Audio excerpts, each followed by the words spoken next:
তারা চাবে আমাদের দেশে আরেকটা অঘটন ঘটানোর জন্য। এবং 2081 সালে যে ঘটনাটা ঘটিয়েছে সেটা জেনারেল জিয়া যখন লুক ইস্ট পলিসি মাধ্যমে, ফরেন পলিসির মাধ্যমে অন্যান্য দেশের সাথেও সমঝোতা, সম্পর্ক, বাণিজ্য চুক্তি এবং এসব করার দিকে এগিয়ে যাচ্ছিলেন আমাদের দেশকে এগিয়ে নেওয়ার জন্য, তখন এই আঘাতটা আসে। অনেক মহল এভাবেই বিষয়টিকে বিশ্লেষণ করেছে। তো এই ধরনের ঘটনার পুনরাবৃত্তি হওয়া যদি কেউ এক্সপেক্ট করে থাকে তাহলে আমার মনে হয় সন্দেহটা ভুল নয়। এই ধরনের চক্রান্ত হতেই পারে। দিল্লি 1981 মতো একটা ঘটনা ঘটানোর জন্য একটা চক্রান্ত করতেই পারে, এবং সেই জন্য আমাদের গোয়েন্দা সংস্থাকে সতর্ক থাকতে হবে। আমাদের কিন্তু বুঝতে হবে, যদিও 1971 সালে আমাদের প্রতিবেশী দেশটি আমাদের সাহায্য সহযোগিতা করেছিল এবং ওর জন্য আমরা কৃতজ্ঞ, কিন্তু পরবর্তীতে আমরা দেখলাম আমাদের সেই কৃতজ্ঞতার সুযোগ নিয়ে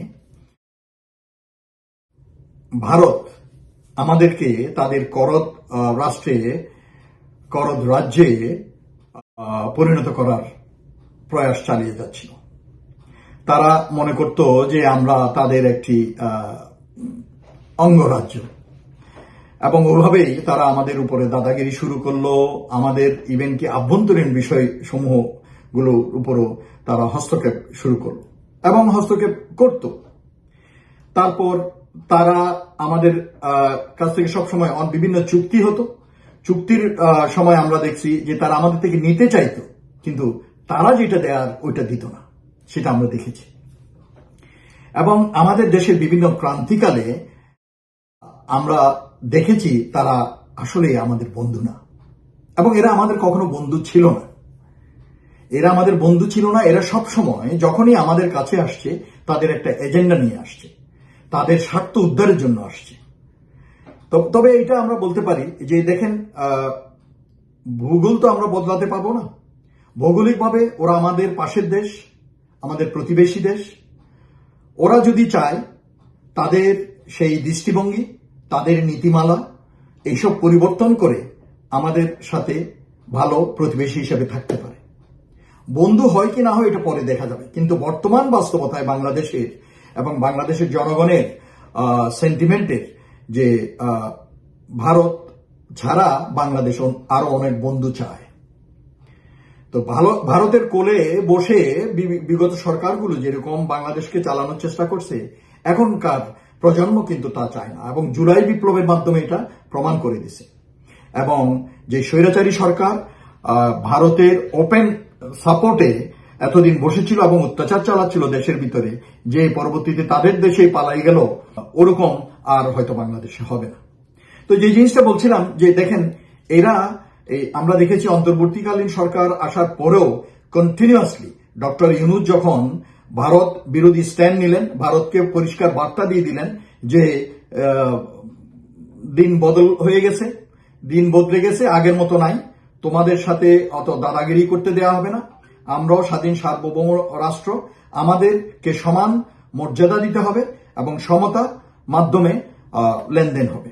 সোজা কথা, তোমরা যা বলবে তা আমরা করব না, এবং আমাদের আভ্যন্তরীণ বিষয়ে তোমাদেরকে হস্তক্ষেপ করতে দেয়া হবে না।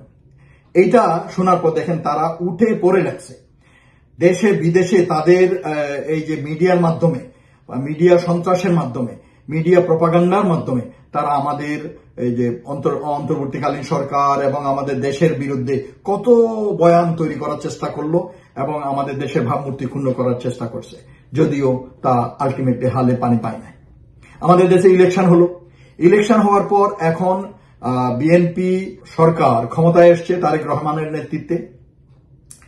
সো জনগণ তাকিয়ে আছে এই সরকার জনগণের আশা প্রত্যাশার পথে কতটুকু সাফল্য লাভ করেন, এবং আমরা চাই সবাই সহযোগিতা করুক, সবার সহযোগিতায় এই সরকার তাদের অভিষ্ট লক্ষ্যে যেন পৌঁছতে পারে। কিন্তু কথা হচ্ছে, এই দেশ আমাদের প্রতিবেশী দেশ কিন্তু সবসময় চাইবে, কারণ এরা একটা ভিন্ন চরিত্রের, এই দেশের মানুষগুলো এবং এই সরকার এরা ভিন্ন চরিত্রের। বর্তমান সরকারের কর্তা তো আরো বেশি, যে উগ্রবাদী হিন্দুত্ববাদী বিজেপি সরকার আছে, তারা মুসলমান এবং মুসলিমদেরকে সহ্যই করতে পারে না। আপনি দেখেন ওই দেশে মসজিদগুলো আছে, ওগুলো ভেঙে ভেঙে তারা মন্দিরের নাম কইরা, নিচে মন্দির আছে, এটা বাহানা দিয়ে দিয়া মসজিদ ভাঙতেছে। অনেক বড় বড় মসজিদ, অনেক প্রাচীন মসজিদগুলো, বাবরি মসজিদের মতো মসজিদ ভেঙে ফেললো, ওখানে মন্দির বানাইছে, মোদি গিয়া এটা উদ্বোধন করছে। তো একইভাবে এই ঘটনা কিন্তু বিভিন্ন রাজ্যে হচ্ছে। মুসলমানদেরকে রাস্তাঘাটে অত্যাচার করতেছে, অপমান করতেছে, দাড়ি ধরে টানতেছে, হিজাব ধরে টানতেছে, তো এইভাবে নিগৃহীত করতেছে।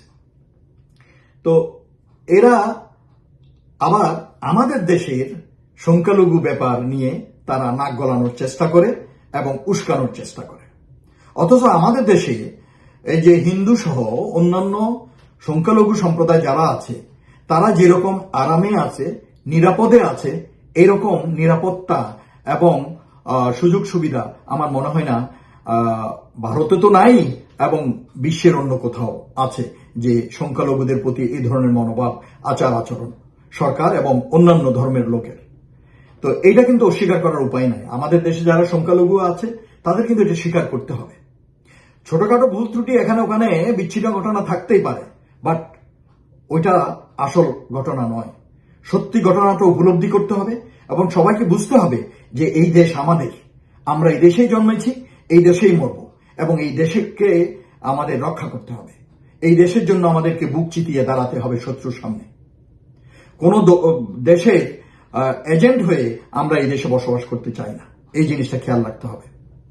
এবং আমাদের দেশকে ইউটিলাইজ করে মিথ্যা বয়ান বানায় যাতে কেউ ফায়দা লুটতে না পারে, সেটাও খেয়াল রাখতে হবে। তো ভারত যখন দেখবে যে বিএনপি সরকার এবং আমাদের বর্তমান পলিসিগুলা, যে আমরা বাইরে যে মালয়েশিয়া, চায়না, পাকিস্তান, টার্কি, বিভিন্ন দেশের সাথে বিভিন্ন চুক্তি এবং বিভিন্ন সহযোগিতা এবং বন্ধুত্ব স্থাপনের কাজকর্ম চলছে, তখন ভারত শঙ্কিত। কারণ তারা তো সারা জিন্দেগি গত 54-55 বছর তাদের একচেটিয়া, এখানে আমাদের দেশে কোনো ভালো এন্টারপ্রেনার আসতে দেয় নাই, ভালো কোনো দেশকে ঢুকতে দেয় নাই, আমাদের সশস্ত্র বাহিনীগুলোকে আধুনিকায়ন করতে দেয় নাই, এক্সপানশন করতে দেয় নাই। মানে সবকিছু তাদের পারমিশন নিয়ে করতে হবে বা একটা চাপ সৃষ্টি করে রাখছে। তো এটা তো এখন আর হবে না। তো সেজন্য তারা চাবে আমাদের দেশে আরেকটা অঘটন ঘটানোর জন্য। এবং 2081 সালে যে ঘটনাটা ঘটিয়েছে, সেটা জেনারেল জিয়া যখন লুক ইস্ট পলিসি মাধ্যমে, ফরেন পলিসির মাধ্যমে অন্যান্য দেশের সাথেও সমঝোতা, সম্পর্ক, বাণিজ্য চুক্তি এবং এসব করার দিকে এগিয়ে যাচ্ছিলেন আমাদের দেশকে এগিয়ে নেওয়ার জন্য, তখন এই আঘাতটা আসে। অনেক মহল এইভাবেই বিষয়টিকে বিশ্লেষণ করেছেন। তো এই ধরনের ঘটনার পুনরাবৃত্তি হওয়া যদি কেউ এক্সপেক্ট করে থাকে, তাহলে আমার মনে হয় সন্দেহটা ভুল নয়। এই ধরনের চক্রান্ত হতেই পারে। দিল্লি 1981 মতো একটা ঘটনা ঘটানোর জন্য একটা চক্রান্ত করতেই পারে, এবং সেই জন্য আমাদের গোয়েন্দা সংস্থাকে সতর্ক থাকতে হবে। আমাদের গোয়েন্দা সংস্থার ভিতরে স্বৈরাচারী আমলে যেসব পয়জন ঢুকে দিয়ে গেছে, এইগুলোকে ক্লিয়ার করতে হবে, করে এটাকে পরিশুদ্ধ করতে হবে, রিফর্ম করতে হবে, এবং একটা ইফেক্টিভ গোয়েন্দা সংস্থা আমাদেরকে তৈরি করতে হবে। যতগুলো আছে, এই যে ডিএসবি, সিআইডি থেকে শুরু করে ডিজিএফআই, এনএসআই, সবগুলা করে এইগুলোর মাধ্যমে আমাদেরকে কার্যকরী দেশের ভিতরে এবং বাইরে আমাদের গোয়েন্দা কার্যক্রম পরিচালনা করতে হবে। আমাদেরকে সতর্ক থাকতে হবে। জনগণ যদি সতর্ক থাকে, সরকার যদি সতর্ক থাকে, গোয়েন্দা সংস্থা যদি সতর্ক থাকে, তাহলে ইনশাল্লাহ এই ধরনের ঘটনা আমাদের দেশে ঘটতে পারবে। এবং ওইটার সূত্র ধরে বলতে চাই, ওই যে ডিপ স্টেট বললেন না আপনি, যে ডিপ স্টেটের অনেকেই চায় না যে আমরা বাইরের সাথে করি, কারণ এর ভিতরে ওই যে ওদের লোক রয়ে গেছে। তো সেই জন্য এই ভারতের যত ডিপ স্টেট লোকজন আছে, এদেরকে লাঠি মেরে সীমান্তের উপরে পাঠিয়ে দিতে হবে বা তাদেরকে নির্মূল করতে হবে। আমাদের দেশের স্বার্থ যেভাবে উদ্ধার হয়, আমরা যেভাবে স্বার্থ রক্ষা করতে পারি আমাদের দেশের উন্নতি যেভাবে হয়, এই ধরনের ডিপ স্টেট আমাদেরকে দরকার। কাজেই ওই ডিপ স্টেটের সাথে সিঙ্ক্রোনাইজেশনটাও সরকারকে ওইভাবে করতে হবে।